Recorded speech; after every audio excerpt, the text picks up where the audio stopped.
Hey guys, tonight we begin with something absolutely unthinkable and disturbingly educational. Imagine waking up as property, not a person, but an object owned by someone else in one of history's most advanced civilizations. We're diving into what it would really be like to survive as a slave in ancient Egypt. Forget the Hollywood epics with noble suffering. The truth, you probably wouldn't recognize yourself after a single week. So before you get comfortable, take a moment to like the video and subscribe, but only if you genuinely enjoy what I do here. And let me know in the comments where you're tuning in from, and what time it is for you. It's always fascinating to see who's joining us from around the world. Now dim the lights, maybe turn on a fan for that soft background hum, and let's ease into tonight's journey together. Because tonight, you're about to wake up in ancient Egypt as someone's property. You wake up to the sound of a whip cracking somewhere in the distance, and the smell of mud bricks baking in the scorching Egyptian sun. But this isn't some exotic vacation where you get to marvel at pyramids and ride camels. This is ancient Egypt, around 1400 BCE. During the reign of Pharaoh Amenhotep II, and you're not a tourist. You're not even a person anymore. You're a slave. The first thing you notice is the collar around your neck.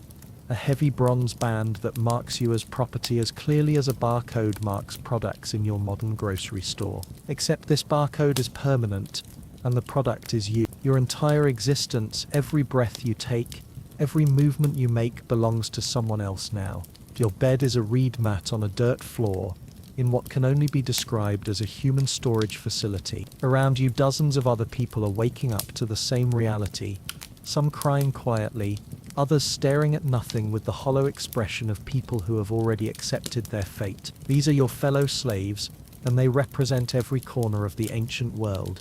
Nubians captured in southern campaigns, Syrians taken in northern conquests, fellow Egyptians who fell into debt slavery, and people like you who have somehow found themselves in this impossible situation. The air is thick with the smell of unwashed bodies, human waste, and the lingering smoke from cooking fires. There's no privacy, no personal space, no concept of individual dignity. You share this space with 40 other human beings, who, like you, have been reduced to the legal status of livestock. An Egyptian overseer appears at the entrance, a man whose job it is to manage human property for maximum efficiency. He looks at your group the way a farmer might look at cattle, calculating productivity, assessing value, determining which animals are worth feeding and which might need to be replaced. When his eyes fall on you, there's no recognition of your humanity. You're an investment that needs to generate returns. He barks orders in ancient Egyptian which you somehow understand despite never having learned the language. The message is simple: get up, get moving, start work. Your value as property depends entirely on your ability to perform labor, and non-productive property gets disposed of quickly in a society that can't afford to waste resources on sentiment. You're thinner than you've ever been. Your hands are already calloused from work you don't remember doing, and your skin is darker from constant sun exposure. This isn't your first day as a slave. You've been here long enough for your body to adapt to the harsh realities of Egyptian bondage. But your mind is still modern, still filled with concepts like human rights, personal freedom, and individual dignity that won't be invented for thousands of years. The cognitive dissonance is overwhelming. You understand intellectually that you're now property, but emotionally, psychologically, you can't accept that human beings can own other human beings like they own furniture or livestock. The overseer notices your confusion and points to a series of hieroglyphs carved into the wall. Even without being able to read ancient Egyptian, you understand what they represent: an inventory list, names, ages, skills and monetary values of the human property stored in this facility. Your name is on that list, along with a price that represents what someone paid to own you. You're not a person with rights, dreams and aspirations anymore. You're an asset in someone's financial portfolio, a tool for generating wealth, a machine designed to perform labor until you break down and need to be replaced. The transition from free person to property happens not gradually, but instantly. The moment someone else gains legal ownership of your body, your personhood disappears under Egyptian law. The psychological impact is immediate and devastating. Everything you thought you knew about your identity, your worth, your place in the world has been erased and replaced with a single simple reality: You exist to serve someone else's interests, and your survival depends entirely on your ability to make yourself useful to the person who owns you. As you're herded out of the sleeping quarters with the other slaves, you catch a glimpse of the outside world through a small window. The Egypt you see isn't the romantic, mysterious civilization of movies and documentaries. It's a massive economic machine powered by human suffering, where magnificent temples and palaces are built on the backs of people who will never be allowed to enter them, where the luxury of the elite depends entirely on the misery of the masses they own. The sun is already blazing even though it's barely dawn, and you realize that this heat, which would be uncomfortable for a free person, is going to be your constant companion as you perform whatever back-breaking labor your owner has determined you're best suited for. There's no air conditioning, no shade breaks, no concern for your comfort or well-being beyond keeping you functional enough to work. You're about to begin your first full day as property in ancient Egypt, and you have no idea what horrors await you. But you're beginning to understand that slavery isn't just about forced labor, it's about the complete erasure of your humanity, and your replacement with a thing that exists solely to generate value for someone else. You'll never look at a pyramid the same way again. You're not a person. You're an asset. The legal reality of your situation hits you like a limestone block falling from a pyramid under construction. In ancient Egyptian law, you are categorized under the same legal framework as livestock, furniture, and agricultural tools. You have no rights, no legal standing, no ability to own property, marry without permission, travel freely, or make decisions about your own body. Your legal status is defined by a single hieroglyphic symbol that appears next to your name on official documents. The symbol for thing, rather than person. This isn't metaphorical or symbolic, it's the literal legal classification that determines every aspect of your existence. You can be bought, sold, traded, gifted, inherited, or disposed of according to the whims and financial needs of whoever owns you. The concept of human rights that you took for granted in your modern life simply doesn't exist in ancient Egypt. Rights are privileges granted by society to people, and slaves aren't legally recognized as people. You have no right to life. Your owner can kill you for any reason, or no reason. You have no right to freedom of movement. You go where you're told when you're told. You have no right to refuse orders, express opinions, or make choices about your daily activities. Your economic value is calculated with the same methodology used to price donkeys or copper tool. Factors include your age, physical condition, skill level, and potential lifespan of productive labor. A young, healthy slave with specialized skills might be worth 20 daben of silver, roughly equivalent to a small farm, while an older or injured slave might be worth less than a good pair of sandals. This valuation isn't academic. It directly determines how you're treated. High-value slaves receive better food and medical care because maintaining their condition protects the owner's investment. Low-value slaves are worked to death because replacing them costs less than maintaining them. Your humanity is irrelevant.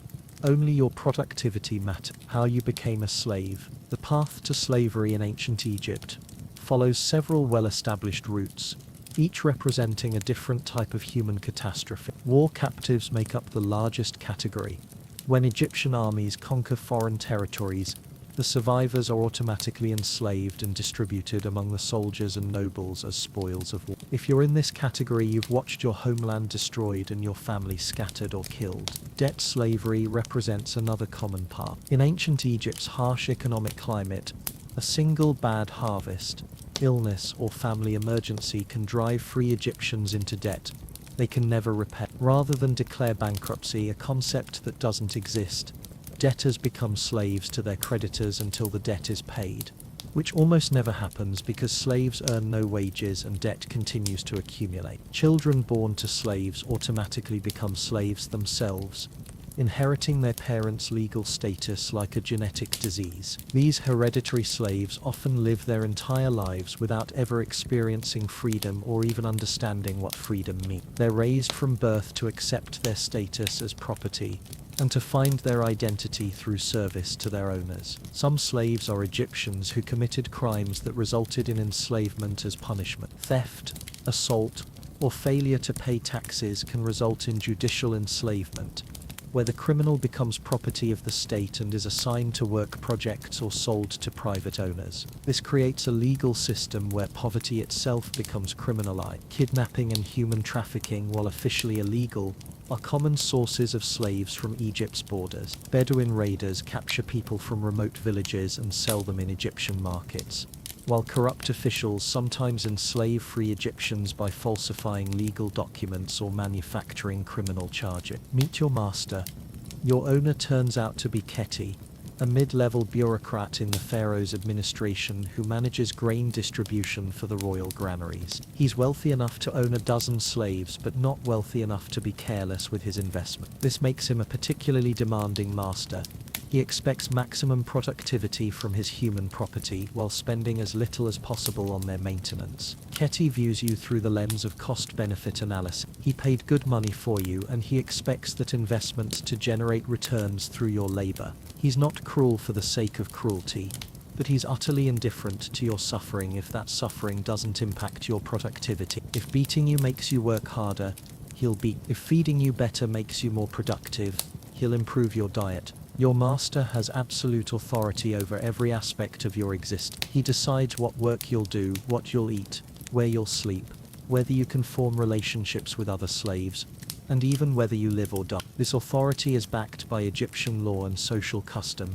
Interfering with a master's control over his slaves is considered theft of private property. Keti has other slaves with different roles and status level. Household slaves who work directly in his home receive better treatment because they're visible to his guests and neighbors. Agricultural slaves who work his fields are treated more harshly because their working conditions are less visible to society. Skilled slaves like scribes or craftsmen are valuable enough to receive special privileges. The hierarchy among his slaves is deliberately maintained to prevent unified resistance. Household slaves look down on field slaves. Skilled slaves consider themselves superior to manual laborers, and everyone competes for the master's favor rather than cooperating against his authority. This divide and conquer strategy keeps slaves focused on improving their individual situations rather than challenging the system itself. Your master's wife, Nabit, has her own relationship with the household slave. She manages the domestic workers and has the authority to punish slaves for household infraction. However, as a woman in ancient Egypt, she has limited control over major decisions about slave management. She can order a slave beaten for breaking pottery, but she can't sell or free slaves without her husband's permission. Their children are raised to view slaves as natural features of their environment, like furniture or pets. They learn to give orders to adult slaves who must obey regardless of how unreasonable or cruel those orders might be. This early exposure to absolute power over other human beings shapes their understanding of social hierarchy and their own place within it. Your master's extended family, business associates, and social circle all own slaves, creating a community where slavery is normalized and slave ownership is a marker of social status. The number and quality of slaves a person owns indicates their wealth and success more clearly than any other possession. This social environment means that questioning slavery or treating slaves as human beings would mark your master as eccentric or dangerously sympathetic to property rights violation. The pressure to conform to social expectations about slave treatment often overrides any personal inclination toward mercy or kindness. You quickly learn that your survival depends on understanding not just your master's personality and preferences, but the complex social dynamics that govern how slaves are perceived and treated in ancient Egyptian society. Every interaction with your master is a negotiation where you're trying to maximize your value while minimizing the risk of punishment or disposal. The realization that your fate is entirely dependent on the whims of someone who views you as an object rather than a person is perhaps the most psychologically devastating aspect of slavery. You have no control over your circumstances, no legal recourse for mistreatment, and no hope for change unless your owner chooses to grant it. Your working day begins before dawn. Your day starts in the absolute darkness before sunrise, when most of the civilized world is still asleep. There are no alarm clocks in ancient Egypt, but you don't need one. Your body has learned to wake up from pure terror of what happens if the overseer finds you still sleeping when work begins. The penalty for oversleeping isn't a gentle reprimand, it's a beating that leaves marks lasting for weeks. The transition from sleep to full alertness happens instantly because there's no gradual wake-up period for slaves. One moment you're unconscious on your reed mat, The next moment you're scrambling to your feet as the overseer's stick crashes against the wall above your head. There's no stretching, no groaning, no slow adjustment to consciousness, just immediate fear-driven alertness. Your first task is always the same: personal maintenance that keeps you functional as a work tool. You have perhaps 10 minutes to relieve yourself in the communal latrine, a hole in the ground that serves 40 people, splash water on your face from a shared basin, and wrap yourself in the single piece of rough cloth that serves as your clothing. Privacy doesn't exist, modesty is a luxury slaves can't afford, and personal hygiene is limited to whatever prevents you from becoming too disgusting to work around. Breakfast, when it exists, consists of a piece of bread and a cup of weak beer consumed while standing. There's no sitting down for meals, no conversation, no time to actually taste your food. You eat because fuel is necessary for the machine of your body to function, not because eating provides any pleasure or social connection. The work assignments are distributed by the overseer based on a complex calculation of your skills, physical condition, and the day's labor requirements. There's no consultation about your preferences, no consideration of your previous experience, and no accommodation for injuries or illness, unless they make you completely unable to work. The working day continues until sunset, which in ancient Egypt means 12-14 hours of continuous labor depending on the season. There are no coffee breaks, lunch hours, weekends, holidays, or sick days. You work every day that you're physically capable of working, and you work until the available light makes further work impossible. Your specific assignment depends on a brutal assessment of your capabilities and the current needs of your master's various enterprise. After observing your modern soft hands, lack of manual labor calluses, and obvious unfamiliarity with ancient tools, the overseer assigns you to grain processing, work that requires endurance rather than specialized skills, but is physically devastating for someone unaccustomed to manual labor. Grain processing in ancient Egypt involves transforming raw wheat and barley into flour using stone grinding tools that weigh more than you do. You spend your days bent over grinding stones, using your entire body weight to crush grain into powder fine enough for bread making. The repetitive motion destroys your back, the stone dust fills your lungs, and the constant pressure turns your hands into raw, bleeding appendages that must continue working regardless of pain. The work is measured not by time but by output. You must produce a specific quantity of flour each day or face punishment.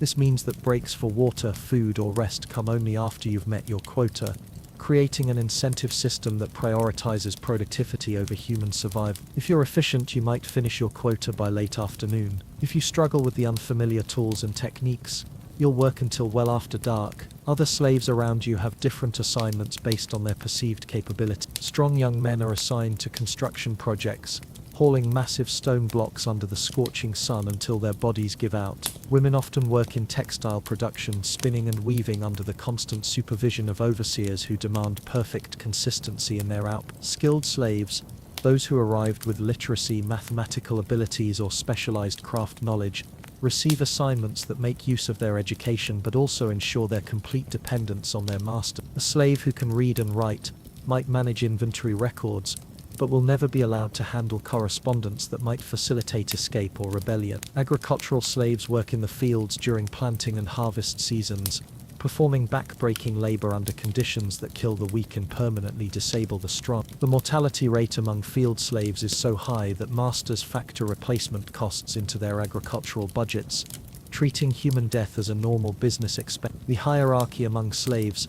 The slave hierarchy in ancient Egypt is deliberately complex, creating multiple levels of status that prevent unified resistance while encouraging competition for preferential treatment. At the top are household slaves who work directly under the family's supervision, enjoying better food, shelter, and protection from the worst abuses because their suffering would be visible to guests and neighbors. Personal body slaves, those who dress their masters, arrange their hair, and attend to their most intimate needs, occupy a strange position of simultaneous privilege and vulnerability. They receive the best treatment among all slaves because their appearance reflects on their master's status, but they also face the greatest risk of arbitrary violence because they're constantly within reach when their masters feel frustrated or angry. Skilled craftsmen slaves maintain their own workshops and enjoy relative autonomy in their daily work, But this freedom comes with the pressure of producing goods that meet the exacting standards of Egyptian crafts. A slave potter whose work is judged inferior might find himself reassigned to field labor or stone hauling as punishment. This can mean better treatment due to religious obligations of charity,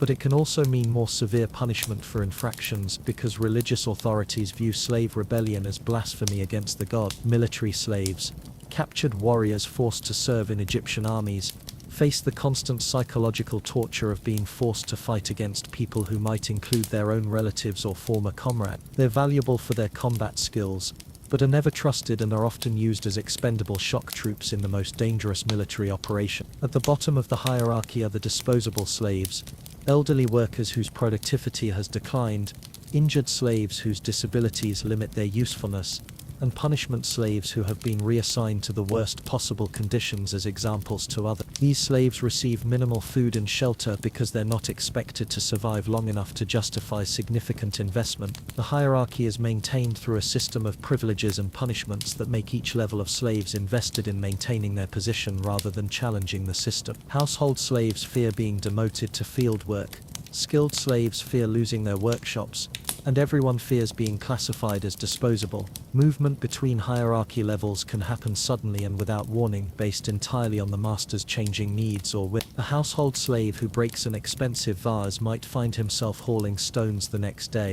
A field slave who demonstrates unusual intelligence might be promoted to record-keeping duties. This unpredictability keeps all slaves focused on pleasing their masters rather than planning resistance. The psychological impact of this hierarchy system is devastating because it forces slaves to internalize their own oppression. Instead of viewing all slaves as fellow victims of an unjust system, slaves learn to see other slaves as competitors for limited privileges or as inferiors whose suffering makes their own situation seem more tolerable. You quickly learn that survival requires not just working hard enough to avoid punishment, but also navigating the complex social dynamics among slaves to avoid making enemies who might report you for infractions or compete with you for better assignment. Every relationship with fellow slaves becomes a calculation of risk versus benefit, making genuine friendship or solidarity extremely difficult to maintain. The isolation created by this competitive hierarchy is one of slavery's most effective control mechanisms. When slaves can't trust each other, they can't organize resistance.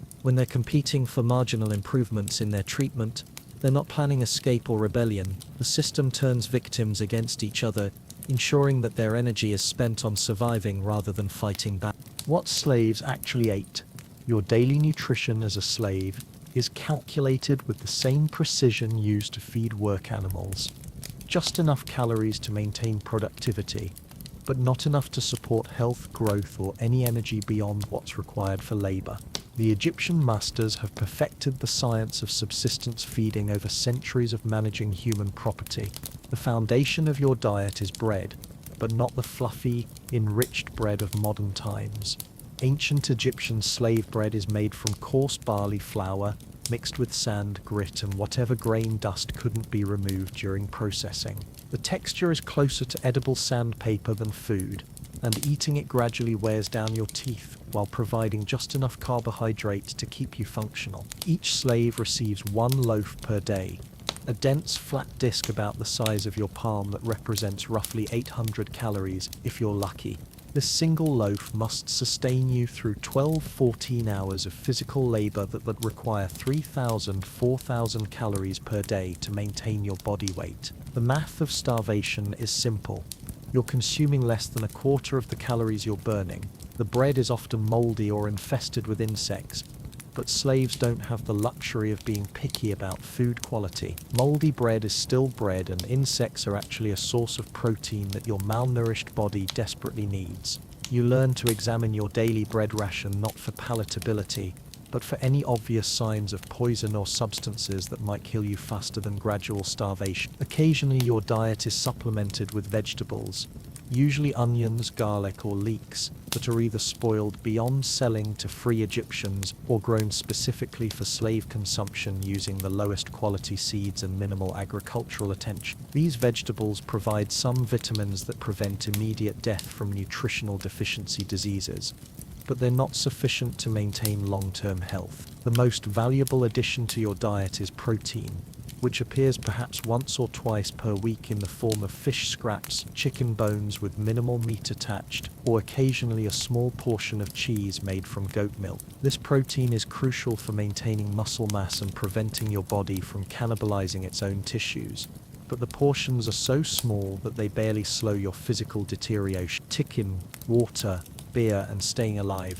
Water in ancient Egypt is more dangerous than food in many ways, because contaminated water can kill you within days while inadequate food kills you over months. The Nile River, which is the source of all life in Egypt, is also a sewer that carries human and animal waste from hundreds of miles upstream. Drinking untreated Nile water is essentially playing Russian roulette with dysentery, cholera, and parasitic infection. Slaves have access to water from communal wells or storage vessels that may or may not be properly maintained. The quality depends entirely on the diligence of whoever is responsible for water management, and slaves who become ill from contaminated water are often blamed for majoring rather than being treated as victims of poor sanitation. Beer serves as the primary safe beverage for slaves, but slave beer bears no resemblance to modern beer or even the high-quality beer consumed by free Egyptians. Slave beer is a thin, sour liquid with minimal alcohol content, made from leftover grain and fermented just long enough to kill some of the dangerous bacteria.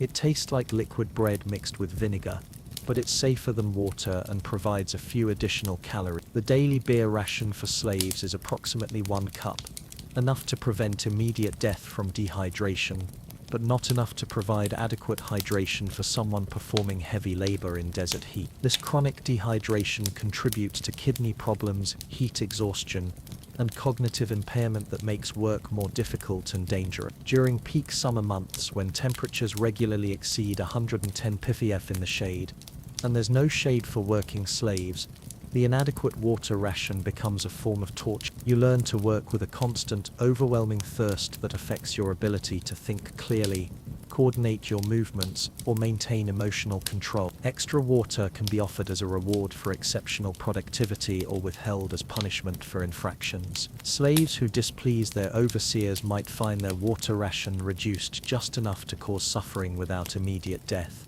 creating a powerful incentive for compliance. The luxury of not starving. The psychological impact of chronic hunger extends far beyond physical discomfort. When your body is constantly undernourished, your brain devotes enormous mental resources to thinking about food, planning how to obtain food, and fantasizing about eating. This mental preoccupation with survival needs makes it extremely difficult to think about anything else, including resistance or escape. Hunger becomes the lens through which you evaluate every aspect of your existence. Relationships with other slaves are influenced by food sharing or hoarding. Your attitude toward work assignments depends partly on whether certain jobs provide access to additional food. Your response to punishment is affected by whether it involves reduced ration. Food dreams become a regular feature of your sleep. Vivid, detailed fantasies about meals you remember from your previous life, or foods you observe being prepared for your master. These dreams are simultaneously comforting and torturous, providing temporary psychological relief, while emphasizing the vast gap between your current reality and basic human needs. Household slaves receive better and more food than field slaves. Skilled workers get occasional supplements that manual laborers don't receive, and favored slaves might be given scraps from their master's meals as rewards for exceptional service. This food-based hierarchy creates powerful incentives for slaves to compete with each other rather than cooperate against their master. A slave who shares food with fellow slaves is reducing their own survival chances, while a slave who reports another's food theft might be rewarded with extra rations. The system turns basic human compassion into a luxury that slaves can't afford. Occasionally during religious festivals or celebrations, slaves receive marginally better food, perhaps a piece of meat with actual substance or bread made from higher quality grain. These rare occasions of adequate nutrition serve multiple purposes. They prevent complete physical breakdown of valuable slaves. They provide hope that keeps slaves psychologically functional, and they demonstrate the master's generosity, while emphasizing slaves' complete dependence on their owner's whims. While slaves subsist on bread and beer, free Egyptians enjoy bread made from wheat flour, fresh fruits, vegetables, fish, meat, and dairy products. The dining halls of wealthy Egyptians feature elaborate meals with multiple courses, exotic spices, and imported delicacies that slaves will never taste. This food inequality serves as a constant reminder of slaves' position in Egyptian society. Every meal, or lack thereof, reinforces the message that slaves deserve only the minimum necessary for survival, while enjoyable food is a privilege reserved for people with social value. The psychological impact of this daily reminder of worthlessness is as devastating as the physical impact of malnutrition. Food is no longer about pleasure, social connection, or cultural identity. It's purely about survival.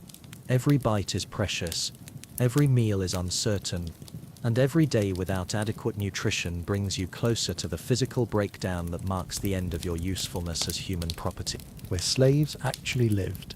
Your home as a slave is a deliberate exercise in human storage optimization, designed to house maximum human property in minimum space, while spending as little as possible on slave maintenance. The slave quarters attached to your master's estate resemble nothing so much as a warehouse for storing people, with all the comfort and privacy that description implies. The building itself is constructed from sun-dried mud bricks, the cheapest building material available in ancient Egypt. The walls are thick enough to provide some protection from the heat, but they're not plastered or painted like the walls of free Egyptians' homes. The floor is packed earth but becomes dust in dry weather and mud during the brief rainy season, providing no cushioning for sleeping and no barrier against insects, rodents, or reptiles. Your sleeping space is a rectangle on the floor measuring approximately 3 feet by 6 feet, barely enough room to lie down if you don't move much during sleep. This space is marked not by walls or partitions, but by invisible boundaries that you violate at your peril. Rolling over onto another slave's space during the night can result in violence from the displaced slave or punishment from overseers who demand orderly management of human inventory. The ceiling height is deliberately low, about 6 feet, which means that tall slaves must live in a permanent crouch. This isn't accidental. Low ceilings reduce construction costs while also creating a psychologically oppressive environment that reinforces slaves' subservient state. You literally cannot stand tall in your own living space. 40 slaves share this single room, which means 40 people eating, sleeping, urinating, defecating, sweating, breathing, snoring, and dying in the same enclosed space. The air quality is beyond description, a toxic mixture of human waste, unwashed bodies, rotting food scraps, and whatever diseases are circulating among the slave population. Everything you own must fit under your sleeping mat or be held on your person at all times. This usually means one spare piece of clothing, if you're lucky, any tools required for your specific work assignment, and perhaps a couple bowl for food if your master provides such luxury. Privacy. What privacy? The concept of privacy, which modern humans consider a basic psychological need, simply doesn't exist for slaves in ancient Egypt.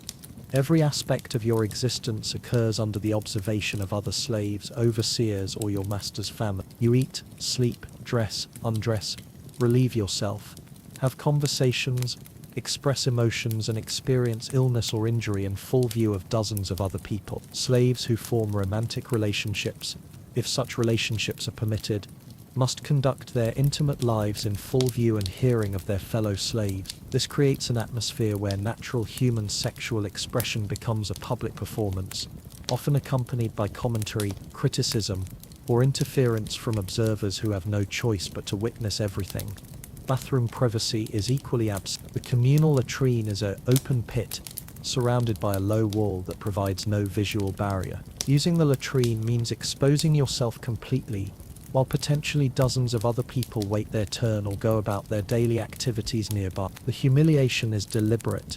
Stripping away privacy strips away dignity and reinforces your status as property rather than a person. When you're sad, angry, frightened, or in pain, you must experience these emotions in front of an audience that may be sympathetic, hostile, or completely indifferent. There's no private space where you can process trauma, grieve losses, or simply be alone with your thoughts. The lack of privacy also means that everything you say is potentially overheard by people who might report your words to overseers. Expressing dissatisfaction with your treatment, questioning your master's decisions, or discussing escape possibilities can result in severe punishment based on testimony from fellow slaves who may be trying to curry favor with authorities or settle personal grudges. Sleep privacy is impossible when 40 people share a single room. Everyone hears everyone else's nightmares, sleep talking, snoring, and other nocturnal activity. Sleep becomes a communal experience rather than a personal one, and the restorative function of sleep is compromised by constant disturbance from other people's sleep patterns. Dealing with Egyptian climate. The climate of ancient Egypt presents challenges that would be difficult for free people with adequate resources, but for undernourished slaves with minimal shelter and clothing, the weather becomes a constant threat to survival. The desert heat during summer months regularly exceeds 150. During the scorching summer months, your slave quarters become an oven that traps heat and human-generated warmth in an enclosed space with minimal ventilation.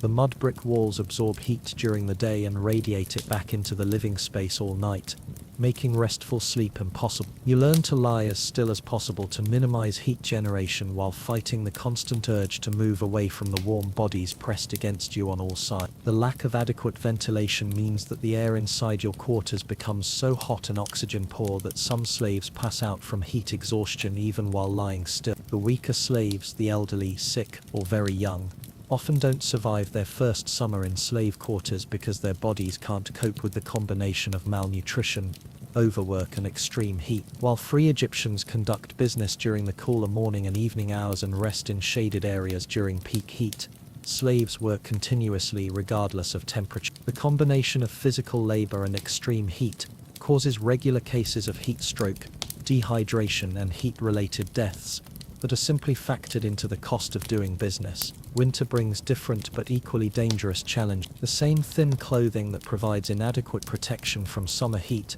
provides no protection from winter cold. The desert climate that creates blazing days also creates frigid nights, and your sleeping quarters offer minimal insulation against temperature drops that can reach near freeze. Sandstorms present a unique Egyptian hazard that affects slaves more severely than free people. When desert winds carry massive amounts of sand and grit through the air, free Egyptians can retreat to well-sealed homes and wait for the storms to pass. Slaves must continue working in conditions where breathing becomes dangerous and visibility drops to zero. The sand gets into everything: your food, water, clothing, hair, and body openings, creating constant irritation and health problems. Sand in your food wears down your teeth faster than normal. Sand in your water causes digestive problems. Sand in your sleeping area makes rest even more uncomfortable and contributes to respiratory problems that can become life-threatening for people whose health is already compromised by malnutrition and overwork. The Nile's annual flood cycle affects slave living conditions dramatically. When the river floods,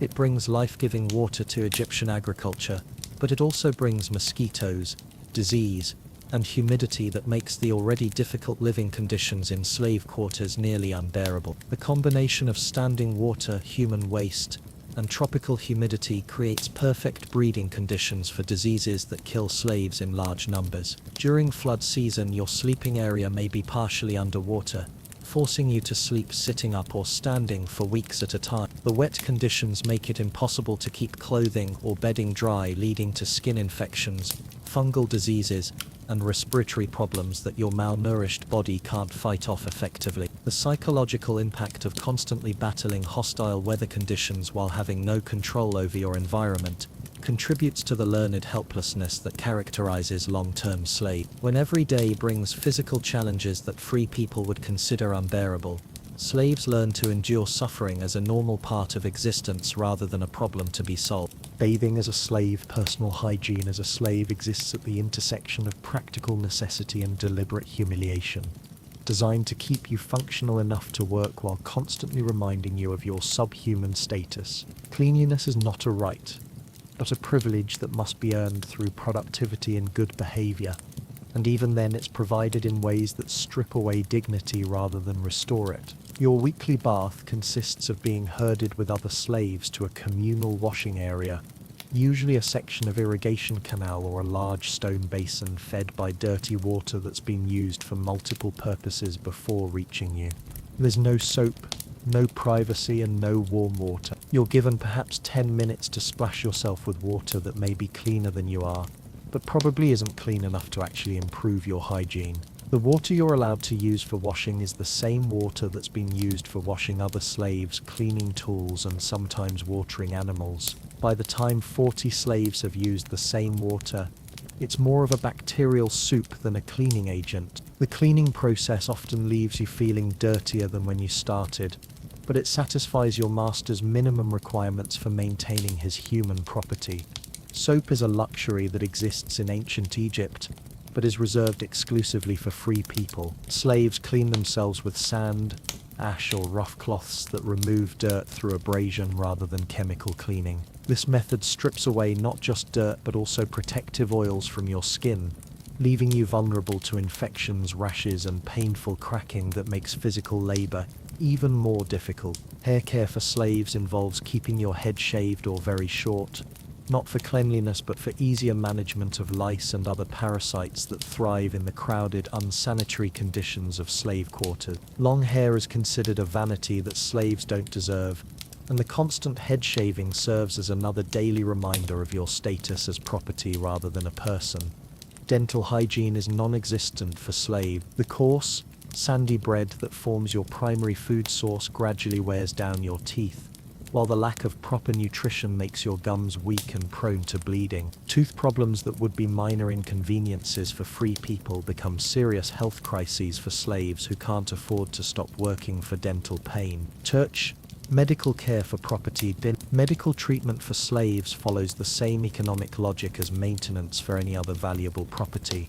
Repairs are made only when they're cheaper than replacement, and comfort is never a consideration. Your health matters only insofar as it affects your productivity, and medical decisions are made based on cost-benefit calculations rather than humanitarian concerns. Cuts, bruises, sprains, and infections are expected to heal on their own while you continue performing your assigned labor.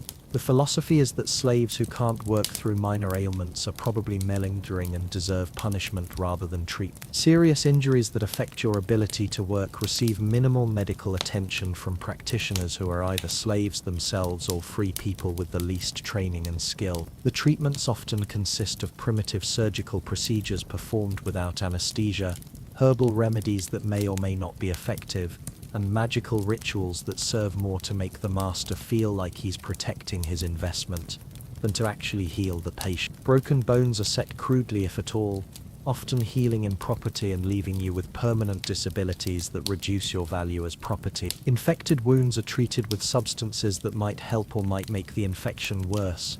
The medical knowledge of ancient Egypt is advanced for its time but still primitive by any reasonable standard. Chronic health conditions that develop from the harsh living and working conditions of slavery are simply accepted as normal deterioration of human property. Back problems from lifting heavy objects, lung problems from breathing dust and debris, joint problems from repetitive motion, and digestive problems from poor food and water are considered inevitable consequences of being a slave rather than medical conditions requiring treatment. The most telling aspect of slave medical care is that pain relief is never considered necessary. Free Egyptians receive opium, alcohol, or other substances to manage pain during medical procedures, but slaves are expected to endure any amount of pain without complaint. Expressing pain is often interpreted as weakness or malingering, potentially resulting in punishment rather than additional treatment. When slaves got sick, serious illness as a slave presents an immediate crisis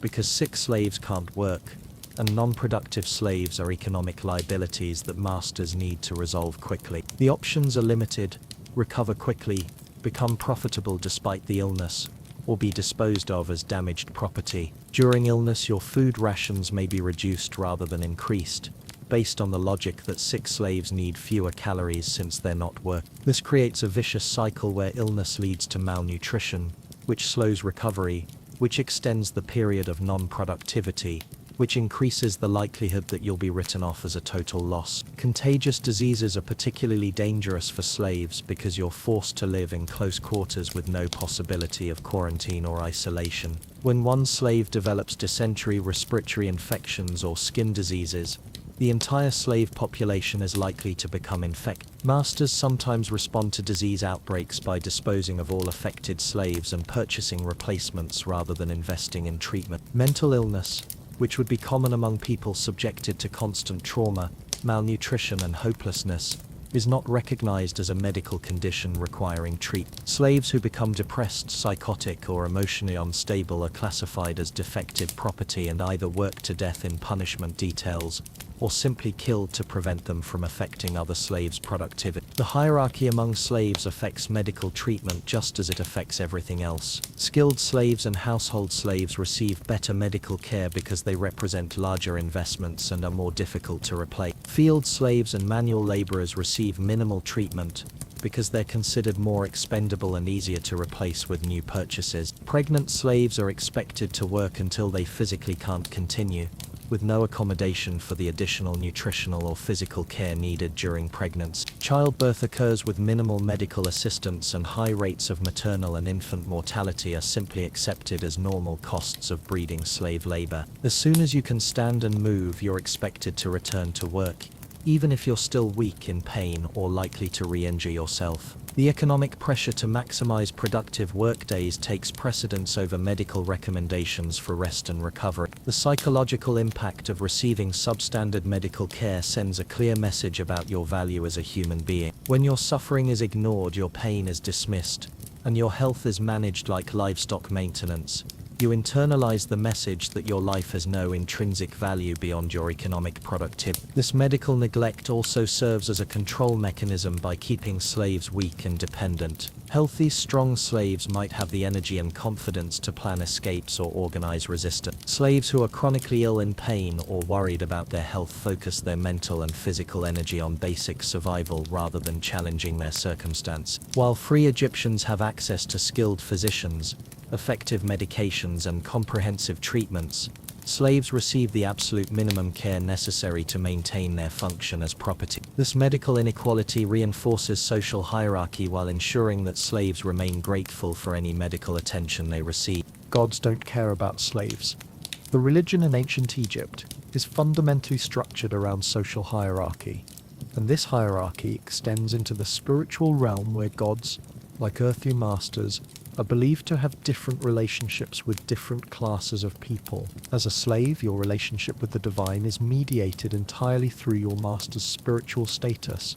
You have no direct access to the gods, and no spiritual standing independent of your owner's religious position. The great temples of Egypt, magnificent structures dedicated to Ra, Amun, Pa, and other major deities, are strictly off-limits to slaves, except as laborers during construction or cleaning. You can spend your life building temples to gods you're forbidden to worship, creating sacred spaces you're never allowed to enter, and maintaining religious buildings where your presence as a worshipper would be considered sacrilege. Egyptian religious theology explicitly supports slavery by teaching that social hierarchy reflects divine will. The gods, according to official religious doctrine, created different classes of people for different purposes, and challenging your assigned role in life is tantamount to rebelling against divine order. Slaves who question their status aren't just being ungrateful to their masters, they're committing blasphemy against the gods themselves. The elaborate burial practices that define Egyptian religion,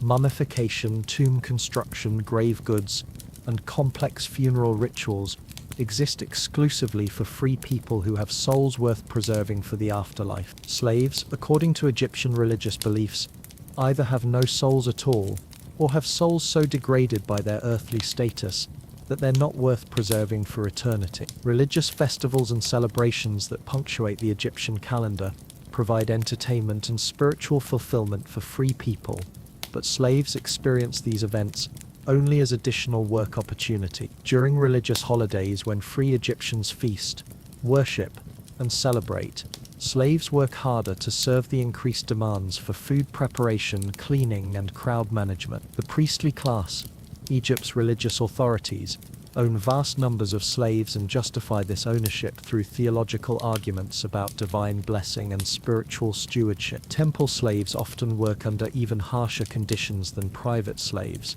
because religious institutions view extreme discipline as spiritually beneficial for both the enslaved and their divine master. Death and afterlife for slaves. The Egyptian obsession with death, burial, and the afterlife, which defines much of Egyptian culture and religion, explicitly excludes slaves from participating in the elaborate spiritual preparations that supposedly ensure eternal life. Dead slaves receive burial practices that are more similar to animal disposal than human funeral rites, reinforcing their status as property even in death. There's no mummification, no preservation of the body, no grave goods, and no religious ceremonies to ensure safe passage to the afterlife. The message is clear: slaves don't deserve eternal life, because they weren't really alive in any meaningful sense during their earthly existence. The elaborate tombs that wealthy Egyptians spend their entire lives and fortunes constructing, filled with food, furniture, servants' figurines, and religious texts, represent everything that slaves will never have in life or death. While free Egyptians prepare for an afterlife of continued luxury and status, slaves face the prospect of simply ceasing to exist when their usefulness as property ends. Egyptian religious texts that describe the afterlife, the journey through the underworld, judgment before Osiris, and eternal life in the field of reeds, make no mention of slaves or provisions for slave souls. The spiritual geography of ancient Egypt is designed exclusively for people who were considered fully human during their earthly lives. The psychological impact of being excluded from religious promises of eternal life is devastating for people who are already struggling with questions of human worth and dignity. When your culture's entire worldview centers around preparation for death and continuation beyond death, being told that you have no spiritual future reinforces every message about your worthlessness as a person. Some slaves develop beliefs that their suffering in life will be rewarded with better treatment in death, but these beliefs have no support in official Egyptian theology and are often punished as dangerous superstitions that might give slaves false hope or encourage resistance based on expectations of divine justice. Secret slave religiousship, the spiritual vacuum created by exclusion from official Egyptian religion, forces slaves to develop underground religious practices that address their unique psychological and spiritual needs. These secret belief systems often blend elements from slaves' original cultures with Egyptian influences and new ideas developed specifically to make sense of the slave experience. Many slaves maintain connections to the religious practices of their homelands, Nubian spiritual traditions, Syrian religious rituals, or local Egyptian folk beliefs that predate the formal temple system. These practices are conducted in secret because they represent cultural identities that masters prefer to eliminate as potential sources of resistance or non-Egyptian loyalty. Slave religious gatherings occur in hidden locations during the few hours when slaves aren't under direct supervision, usually late at night in abandoned buildings, remote areas of the master's property, or during the chaos of religious festivals when slave movements are less carefully monitored. These gatherings provide rare opportunities for cultural expression and spiritual community. The theology of slave religions often focuses on themes that official Egyptian religion ignores or contradicts: the spiritual equality of all people regardless of social status, divine concern for the suffering of the oppressed, and promises of eventual justice or reversal of earthly conditions. These beliefs provide psychological comfort and hope that help slaves endure their circumstances. Prophetic traditions develop among slaves that predict divine intervention to free the enslaved, punish cruel masters, or transform Egyptian society to eliminate slavery. These prophecies often incorporate elements from slaves' original cultures combined with observations about Egyptian political instability and social tension. Healing practices that combine religious ritual with practical medicine become important features of slave religious life. Because slaves have limited access to official medical care, slave religious leaders often serve as unofficial doctors, treating physical and spiritual ailments through ceremonies that provide both medical intervention and psychological support. Secret religious practices also serve as vehicles for preserving cultural knowledge, languages, and traditions that masters are trying to eliminate. Religious songs, prayers, and stories maintain connections to pre-slavery identities and provide frameworks for understanding current circumstances as temporary rather than permanent conditions. The discovery of slave religious activities results in severe punishment because masters understand that secret religions can become foundations for organized resistance. Slaves who are caught participating in unauthorized religious practices face beatings, torture, or sale to more oppressive masters as examples to other slaves. The leadership structure of slave religions often reflects democratic principles that contrast sharply with the authoritarian hierarchy of Egyptian society. Religious leaders among slaves are chosen for their wisdom, spiritual insight, and dedication to the community rather than for their wealth, social status, or political connection. These alternative religious systems provide slaves with the only sphere of life where they can exercise some degree of autonomy, make meaningful choices, and participate in activities that affirm their human dignity rather than their property status. The importance of secret religion in slave life cannot be overstated.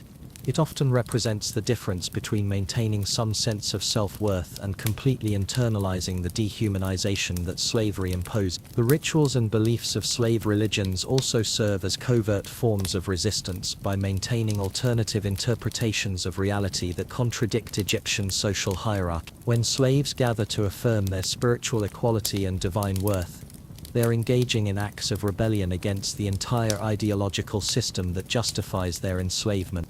Can slaves fall in love? Love among slaves exists in a paradoxical space where the most human of emotions must flourish under the most dehumanizing conditions imaginable. Falling in love as a slave means opening your heart to someone whose life could be terminated, sold away, or destroyed at any moment based entirely on the economic calculations of people who view both of you as property rather than people. The psychological challenge of loving someone while being unable to protect them creates a unique form of emotional torture that free people never experience.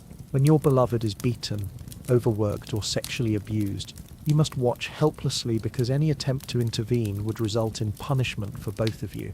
Love becomes a source of additional suffering rather than comfort and support. Slave relationships develop under conditions of constant surveillance where every conversation, touch, and expression of affection occurs under the observation of overseers, fellow slaves, and masters who may approve, disapprove, or exploit emotional attachments for their own purposes. Privacy, which free people consider essential for intimate relationships, simply doesn't exist for slaves.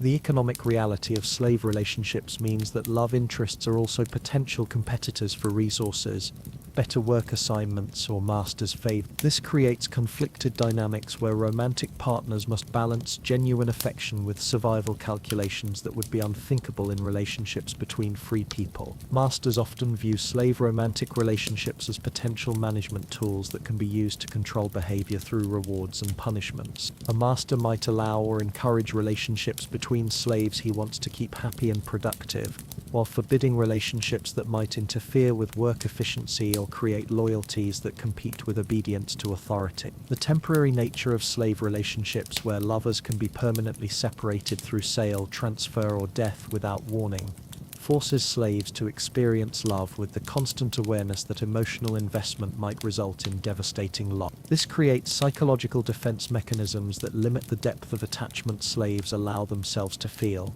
Marriage among slaves. A marriage among slaves exists as a social and emotional reality, but has no legal recognition or protection under Egyptian law. Slave marriages are essentially private agreements between property items that can be dissolved at any time by the people who own the participants. The powerlessness inherent in slave marriage makes it both more precious and more fragile than marriage between free people. The ceremony, if any occurs, must be conducted in secret and without official recognition. There are no legal documents, no property transfers, no family alliances, and no social celebrations that characterize marriage among free Egyptians. Slave marriages are marked only by personal commitment and whatever private rituals the couples can manage without attracting unwanted attention. Wedding gifts, dowries, and marriage negotiations, which are central features of free Egyptian marriages, don't exist for slaves who own nothing and whose families have no resources to exchange. The economic foundation of marriage in ancient Egypt is completely absent from slave relationships, making them purely emotional and spiritual commitments without material support.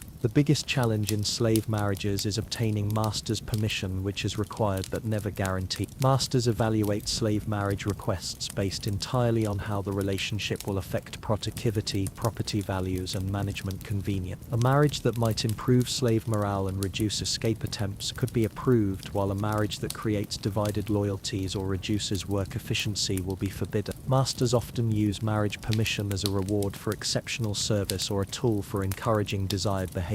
Slaves who work particularly hard, demonstrate unusual loyalty, or possess valuable skills might be allowed to marry as incentives for continued good performance. Conversely, marriage privileges can be revoked as punishment for infractions or disappointing productivity. The living arrangements for married slaves depend entirely on their master's preferences and practical consideration. Some married slaves are allowed to share sleeping space in the communal quarters, while others must maintain their relationships across separate locations if they work for different masters or in different capacity. There's no guarantee that married slaves will be housed together or given any privacy for their relationship. Pregnant slaves are breeding livestock, producing future property for their masters, and every aspect of the pregnancy is managed to maximize the value of the offspring while minimizing costs to the owner. The decision about whether slaves can have children isn't made by the potential parents but by their master, who evaluates the economic benefits of slave reproduction versus the costs of supporting non-productive pregnant women and infants. Some masters encourage slave reproduction to increase their human property holdings,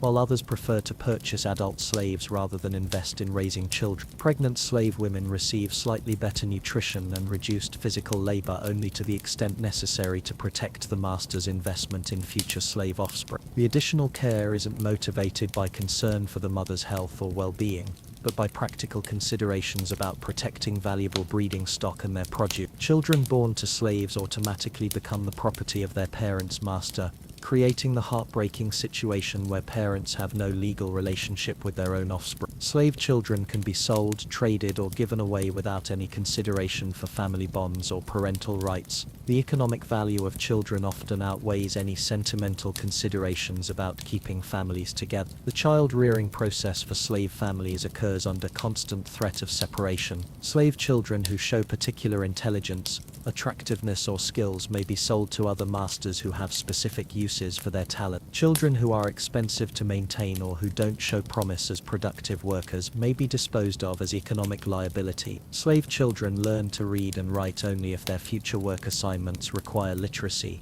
receive physical training only if they're destined for labor-intensive jobs, and develop social skills only to the extent that such skills improve their value as property. The emotional bond between slave parents and children must develop under conditions where expressing too much attachment can be dangerous. Parents who are too protective of their children may be viewed as potential sources of resistance or escape attempts. Children who are too dependent on their parents may be deliberately separated to eliminate emotional vulnerabilities that could interfere with productive work. Slave children learn from early age that their parents, despite loving them, have no power to protect them from punishment, abuse, or separation. This creates psychological development patterns where children must become emotionally self-sufficient much earlier than free children, while also learning to navigate adult authority figures who have absolute power over their life. The age at which slave children begin working varies based on their physical development and their master's economic needs, but most slave children are performing useful labor by age 8 or 10. Childhood as a protective period of development and education, which is already brief for free Egyptian children, is essentially non-existent for slaves who are expected to contribute economically as soon as they're physically capable. Coming-of-age rituals and celebrations that mark important transitions in free Egyptian society don't exist for slave children whose adult lives will be fundamentally similar to their childhood experience. The passage from child slave to adult slave is marked only by increased work responsibility and potential value to their masters. The psychological impact on slave parents of being unable to protect or control their children's futures creates unique forms of suffering that free parents never experience. Slave parents must love their children while knowing that this love can become a source of additional pain if the children are mistreated, separated, or killed. This creates complex emotional dynamics where parental love must coexist with protective emotional detachment. Your body belongs to your master, Parker. Sexual autonomy, the basic human right to control your own body and make decisions about sexual activity, simply doesn't exist for slaves in ancient Egypt. Your body is property owned by your master, and like any other property, it can be used however the owner chooses without regard for your preferences, comfort, or consent. Sexual exploitation is not an unfortunate side effect of slavery. It's a fundamental feature of a system that treats human beings as objects. The legal framework of ancient Egypt makes no distinction between forcing a slave to perform farm labor and forcing a slave to perform sexual services.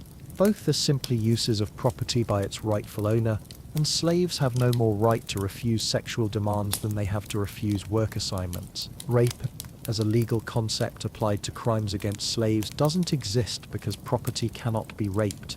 It can only be used or misused by its owner.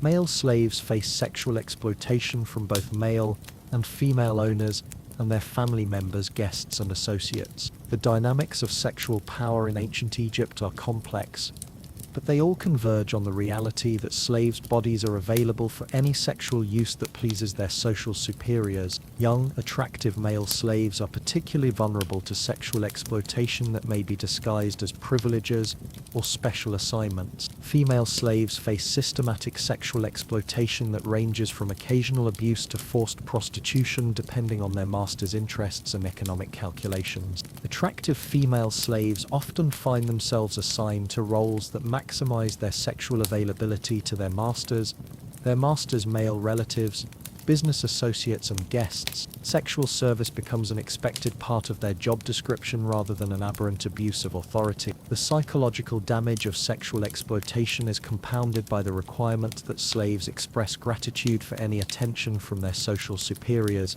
even when that attention involves sexual abuse. Slaves who resist sexual advances or who fail to appear enthusiastic about sexual exploitation face punishment for ingratitude and disobedience rather than recognition as victims of sexual crimes. Just laws about slave sexuality. Egyptian law regarding slave sexuality is designed entirely to protect masters' property rights rather than slaves' personal rights or safety. The legal system treats sexual access to slaves as a prerogative of ownership, comparable to the right to use slaves for any other type of labor or service. Laws do exist governing sexual conduct involving slaves, but these laws protect masters' economic interests rather than slaves' welfare. For example, a person who sexually assaults someone else's slave without permission has committed a property crime against the slave's owner, not a personal crime against the slave. The penalty involves compensation to the owner for damage to his property, not punishment for harming a human being. Pregnancy resulting from sexual exploitation creates legal complications that are resolved entirely based on economic considerations. If a master impregnates his female slave,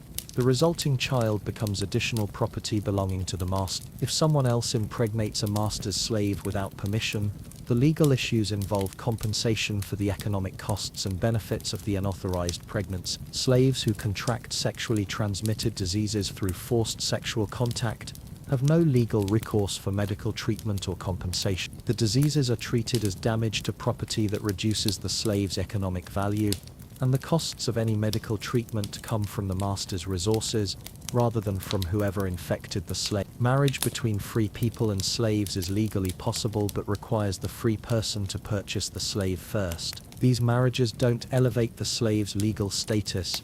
Instead, they create situations where one spouse owns the other as property. The free spouse has absolute authority over the slave spouse, including the right to sell or punish them. Legal protections that exist for free people's sexual autonomy and family relationships don't extend to slaves under any circumstance. Laws prohibiting adultery, for example, don't apply when the sexual activity involves slaves because slaves can't commit adultery they don't have marriage rights to violate, and adultery can't be committed against slaves they don't have sexual rights to protect. The reality of sexual violence against slaves is so routine and accepted that it rarely requires justification or explanation.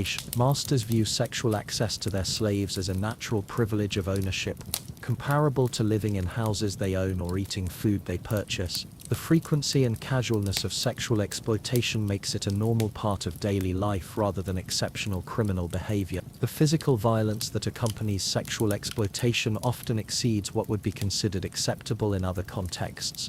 Because slaves can't report assault or seek protection from authority. Sexual violence against slaves escalates without legal or social constraints, limited only by masters' concerns about maintaining their property values through avoiding permanent physical damage. Group sexual assault is common when masters share their slaves with friends, business associates or family members, as demonstrations of hospitality or social bonding. These group assaults are treated as social activities rather than criminal events, and slaves are expected to participate with apparent enthusiasm to avoid disappointing their masters or their masters' guests. The psychological trauma of sexual violence is complicated by slaves' complete lack of legal recourse or social support. Free people who experience sexual violence can seek justice through legal systems or support from families and communities, but slaves have no access to justice and often face punishment for reporting sexual abuse rather than support for their victimization. Children born from sexual violence face complex identity issues as they grow up knowing that their existence resulted from crimes committed against their mothers, while also knowing that their fathers may be the same people who own them as property. These children often become favored slaves due to their parentage,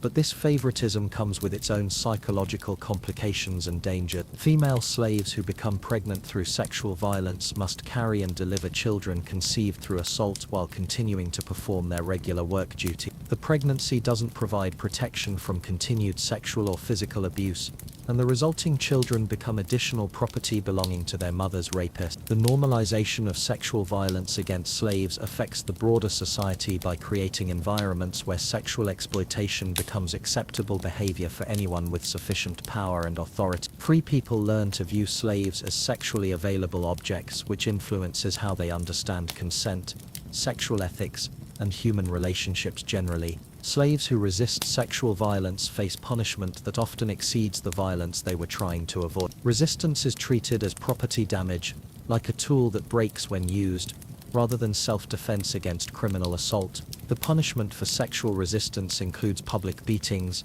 torture, or sale to more oppressive masters as examples to other slaves. The cumulative effect of systematic sexual exploitation is the destruction of slaves' capacity for healthy sexual relationships, even in circumstances where they have some choice about sexual partner. The psychological damage from sexual violence affects slaves' ability to experience intimacy, trust, or pleasure in sexual contexts throughout their life. Long-term sexual exploitation often results in physical health problems that receive minimal medical attention because they're viewed as normal wear and tear on sexual property rather than injuries requiring treatment. Sexually transmitted diseases, gynecological problems, and psychological disorders related to sexual trauma are treated as maintenance issues rather than serious medical conditions. The integration of sexual violence into daily slave management routines means that sexual exploitation becomes another form of work assignment rather than personal assault. Slaves learn to view sexual service as part of their job responsibilities rather than criminal victimization,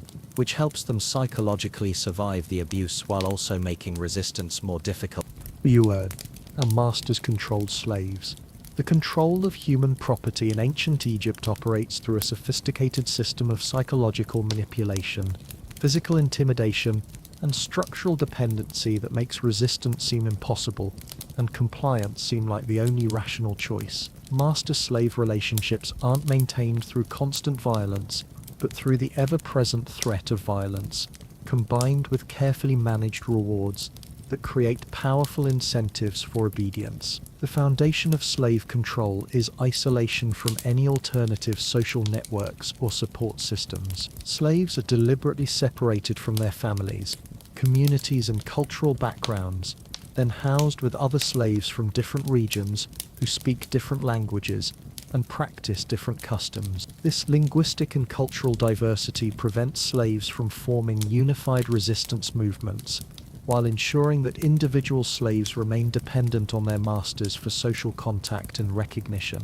Slaves receive no reliable information about political developments, economic conditions, or social changes that might affect their circumstances. They don't know if liberation armies are approaching, if slavery is being abolished elsewhere, or if their masters are experiencing financial difficulties that might create opportunities for freedom. This information vacuum makes long-term planning impossible, and resistance seem futile. The reward system for slave compliance is carefully calibrated to provide just enough positive reinforcement to make obedience seem worthwhile, without providing enough to enable independence or resistance. Cooperative slaves might receive marginally better food, slightly easier work assignments, or small privileges that don't cost masters much, but feel significant to people who normally receive nothing. Economic dependency ensures that even slaves who hate their circumstances have powerful incentives to maintain their relationships with their master. Slaves receive food, shelter, and protection only through their connection to their owners, and losing this relationship means immediate starvation or death. This dependency makes resistance seem like suicide rather than liberation. The hierarchy among slaves creates internal competition that diverts potential resistance energy into efforts to improve individual circumstances within the system rather than challenging the system itself. Slaves compete for better treatment, easier assignments, and masters' approval rather than cooperating to resist their common oppression. Punishment methods. This physical punishment for slaves is designed not just to inflict pain, but to demonstrate the absolute power that masters have over slaves' bodies and lives. The severity and public nature of slave punishments serve as educational experiences for other slaves who witness the consequences of disobedience, while also satisfying masters' psychological needs to exercise complete dominance over their human property. Beating is the most common form of slave punishment, but ancient Egyptian beatings are systematic torture designed to cause maximum pain, while avoiding permanent damage that would reduce the slave's economic value. Masters use specific tools and techniques that create intense suffering without causing injuries that would interfere with the slave's ability to work. The whip used for slave punishment is not a simple leather strap, but a carefully crafted instrument designed to maximize pain and psychological impact. Egyptian slave whips often incorporate metal fragments, thorns, or rough materials that tear skin and create wounds that heal slowly and painfully, serving as ongoing reminders of the punishment long after the initial beating. Public beatings serve multiple purposes beyond punishing the specific slave who committed an infraction. They demonstrate masters' authority to all slaves, provide entertainment for free people who enjoy watching slaves suffering, and create psychological trauma in witness slaves who imagine themselves in the victim's position. Humiliation punishments are used when masters want to break slaves' psychological resistance without reducing their physical capacity for work. These might include forced nudity, assignment to degrading tasks, public ridicule, or sexual humiliation designed to destroy slaves' sense of personal dignity and self-worth. Starvation as punishment creates a particularly cruel form of suffering because hungry slaves must continue working while receiving reduced food ration. This combination of increased energy expenditure and decreased caloric intake causes rapid physical deterioration that serves as a visible warning to other slaves while punishing the victim. Torture techniques used on slaves often involve methods that cause extreme pain without permanent disability, such as restraint in uncomfortable positions for extended periods, exposure to extreme heat or cold, or infliction of pain on sensitive body parts that don't affect work capacity. What happened to runaway slaves? Escape attempts by slaves trigger massive manhunts that involve not just the slave's master but entire communities of free people who are legally obligated to assist in slave recovery. The social and legal framework of ancient Egypt treats harboring or assisting runaway slaves as serious crimes against property rights, ensuring that escaped slaves find no sanctuary among free people. The geography of ancient Egypt makes successful escape extremely difficult, because the habitable areas are limited to the Nile Valley, which is surrounded by desert that kills unprepared travelers within days. Escaped slaves must choose between hiding in populated areas where they'll be recognized and reported, or fleeing into the desert where they'll die of thirst and exposure. Recaptured runaway slaves face punishment that is designed to be so severe that the fear of capture outweighs any possible benefits of freedom. The standard punishment for escape attempts often includes physical mutilation that makes future escape attempts impossible while serving as permanent visible warnings to other slaves slaves about the consequences of resistance. Branding is commonly used to mark runaway slaves with permanent symbols that identify them as escape risks. These brands make it impossible for marked slaves to blend into free populations and serve as warnings to potential purchasers that the slave has a history of resistance. The branding process itself is conducted as public torture designed to terrorize other slaves. Tracking methods used to pursue escaped slaves include trained dogs that can follow human scent trails, professional slave hunters who specialize in recapture techniques, and networks of informants who are rewarded for reporting slave sighting. The efficiency of these tracking systems makes successful escape extremely rare. These penalties create powerful incentives for free people to report rather than help escape slaves, ensuring that the entire free population serves as an informal police force for slave control. Punishment details are special work assignments reserved for slaves who have attempted escape or committed other serious infractions. These assignments involve the most dangerous, difficult, and degrading labor available, such as mining, quarrying, or sewer maintenance, where life expectancy is measured in months rather than years. Sale to more oppressive masters is often used as punishment for escape attempts based on the theory that slaves who are unhappy with their current circumstances might prefer even worse treatment elsewhere. Masters maintain networks of particularly cruel slave owners who specialize in managing problem slaves through extreme brutality and harsh conditions. The psychological impact of failed escape attempts extends beyond the immediate physical punishment to include the destruction of hope that sustained the slave through their captivity. Failed escape attempts prove to slaves that freedom is impossible,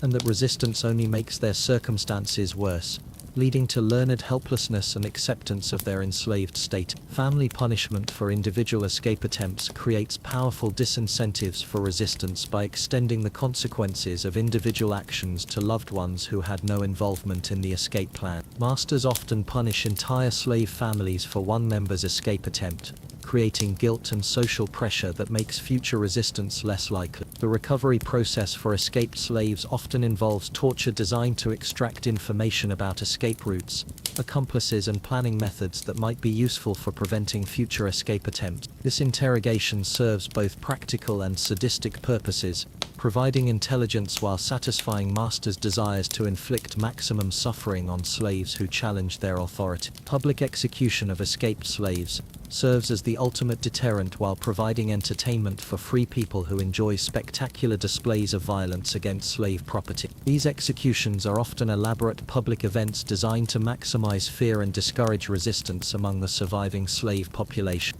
How much were you worth? Your economic value as a slave in ancient Egypt is calculated with the same precision used to price livestock, tools, or real estate, through careful assessment of your productive capacity, remaining useful lifespan, and current market conditions. The pricing methodology treats you as a capital investment that must generate returns exceeding your purchase and maintenance costs over your expected working life.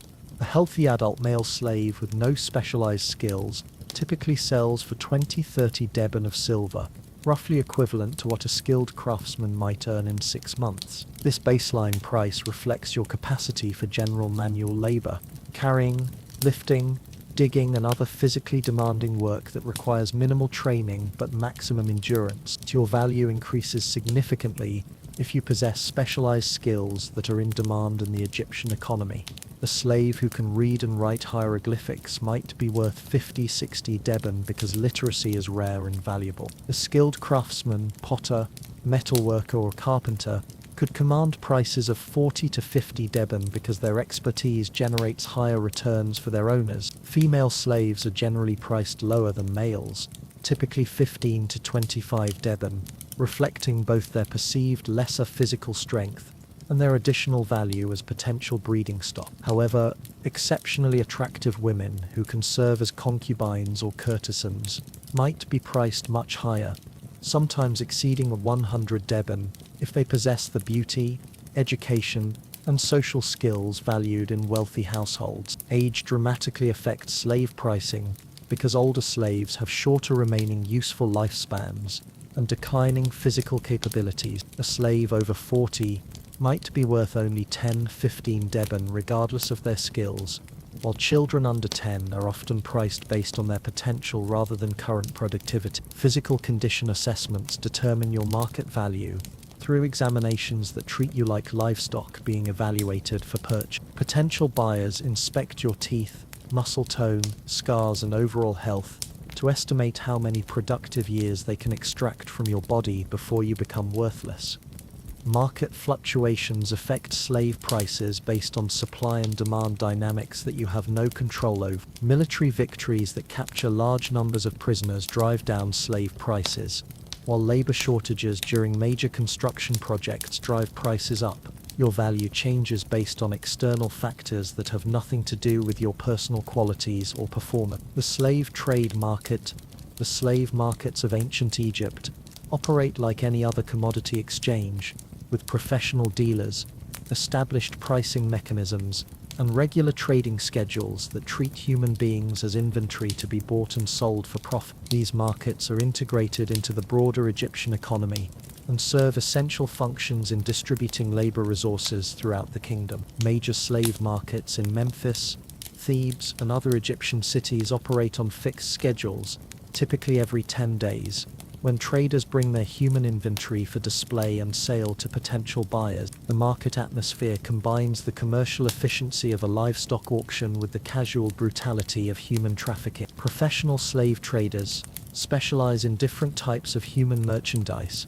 Some focus on war captives from specific regions, others deal in debt slaves or convicted criminals, and still others specialize in particular categories like household servants or skilled craftsmen. These specialists develop expertise in evaluating and pricing their particular types of human property. Wholesale slave trading involves large transactions between major dealers and institutional buyers like temples, government agencies, or wealthy estates that need dozens or hundreds of slaves for specific projects. These bulk purchases often occur at discounted prices that reflect the economies of scale in human trafficking. Retail slave sales cater to individual buyers who need one or a few slaves for personal use. These transactions involve more detailed negotiations about specific slave qualities and often include warranties or return policies that protect buyers against discovering defects in their human purchase. Slave auctions follow standardized procedures designed to maximize selling prices, while providing buyers with adequate information to make informed purchasing decisions. Slaves are displayed nude to allow full inspection of their physical condition, and buyers are encouraged to examine teeth, muscles, and other physical attributes that affect work capacity. The bidding process for slave auctions creates competitive dynamics where your final sale price depends on how many buyers want someone with your particular combination of age, skills, and physical condition. Popular slave categories generate bidding wars that drive up prices, while less desirable slaves might sell for minimum acceptable offers. Skilled versus unskilled slaves. The economic hierarchy among slaves reflects the broader Egyptian economy's demand for different types of labor, creating significant value differences between slaves who possess useful skills and those who can only perform basic manual work. This skill-based pricing system provides powerful incentives for slaves to develop capabilities that increase their market value and improve their treatment. Scribal slaves who can read, write, and perform mathematical calculations represent the highest value category of slave labor, because literacy is extremely rare and essential for administrative function. These slaves often work directly with their masters on business matters and enjoy privileges that reflect their economic importance rather than humanitarian concern. Artisan slaves, those trained in pottery, metalworking, jewelry crafting, or other specialized trades, command premium prices because their skills generate products that can be sold for profit. Masters often allow skilled artisan slaves to work independently and retain small portions of their earnings as incentives for maintaining high-quality production. Medical slaves who understand Egyptian healing practices,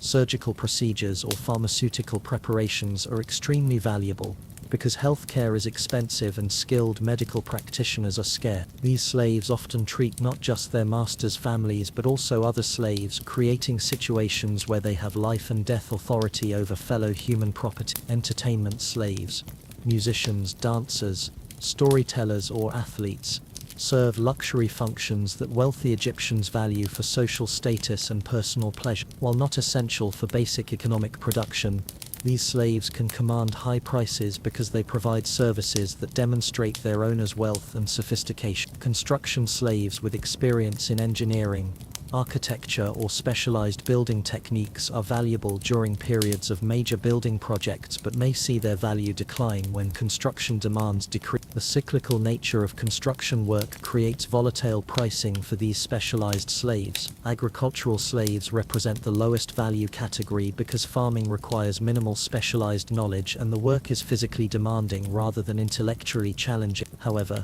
agricultural slaves with experience in specific crops or farming techniques may have modest premiums over completely unskilled laborers. The training process for developing slave skills involves investments of time and resources that masters must recoup through increased productivity or higher resale value. Masters often specialize in training particular types of skilled slaves, creating educational systems designed to maximize economic returns rather than personal development. Skill development opportunities for slaves depend entirely on their master's economic calculations rather than slaves' interests or aptitude. A slave who shows artistic talent might be trained as a craftsman if there's demand for that skill, or forced to continue manual labor if art skills aren't economically useful to the master. The psychological impact of skill-based hierarchy among slaves creates complex dynamics where education and training become both opportunities for improvement and additional forms of control. Skilled slaves often become more valuable and receive better treatment,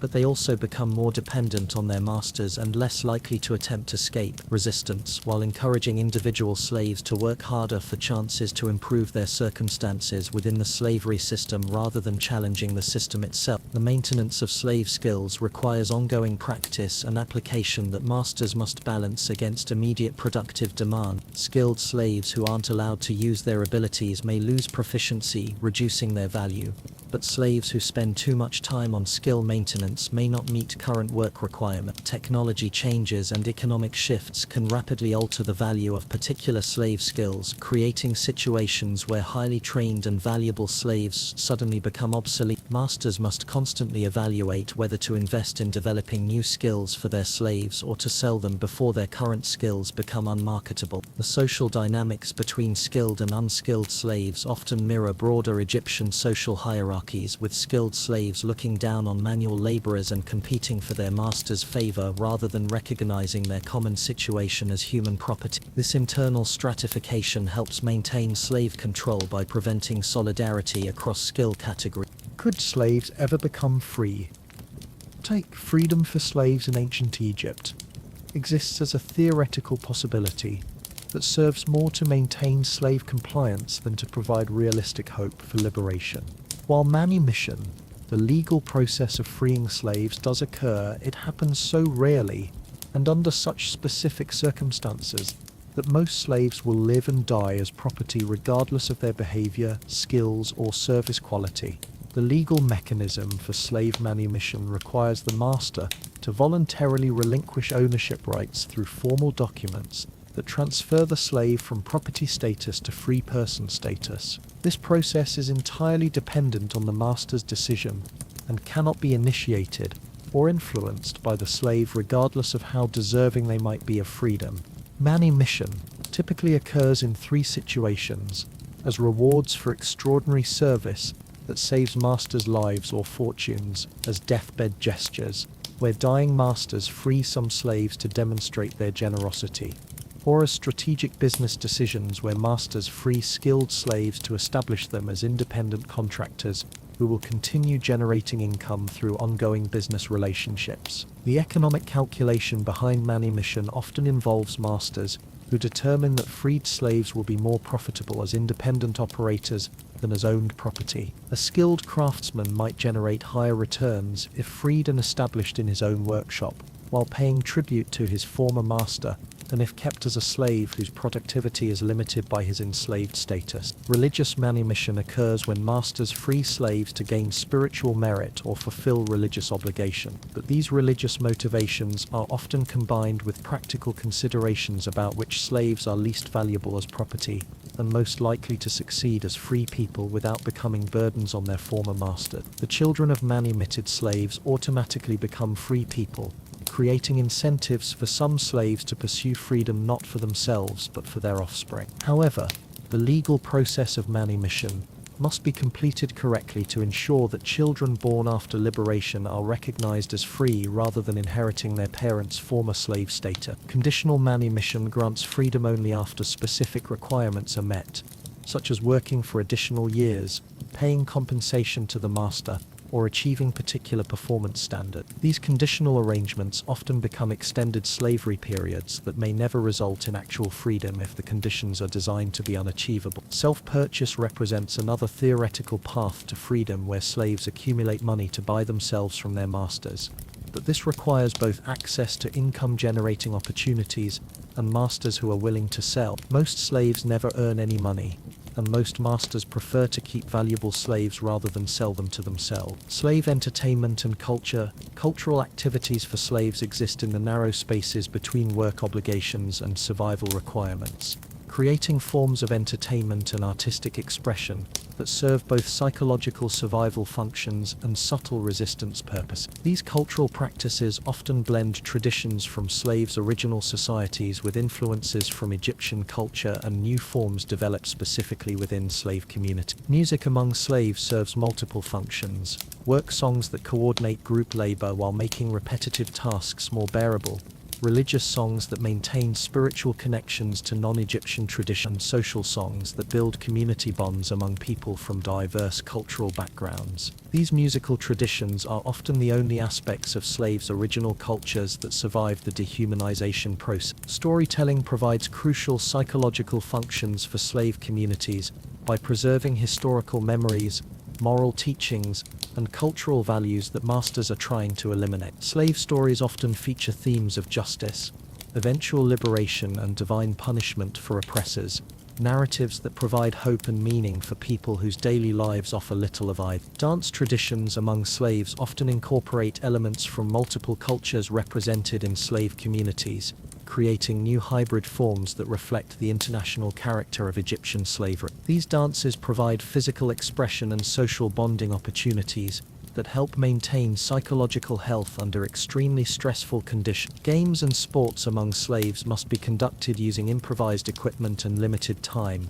but they provide essential stress relief and social interaction that helps prevent complete psychological breakdown. These recreational activities often serve as informal training for useful skills like coordination, strategy, and teamwork. Slave artisans often incorporate subtle symbolic elements into their required work that carry personal or cultural meanings invisible to their masters, but meaningful to fellow slaves. Festivals and celebrations in slave communities often correspond to traditional holidays from slaves' original cultures or to Egyptian religious observances that slaves are allowed to participate in peripherally. These celebrations provide rare opportunities for joy, social bonding, and cultural expression within the constraints of slavery. Hope that motivates slave compliance while also demonstrating the exceptional nature of such advancement by highlighting how few slaves ever escape their original status. These success stories are often exaggerated or mythologized to make them seem more attainable than they actually are. The Hebrew slave who reportedly became vizier of Egypt during a period of famine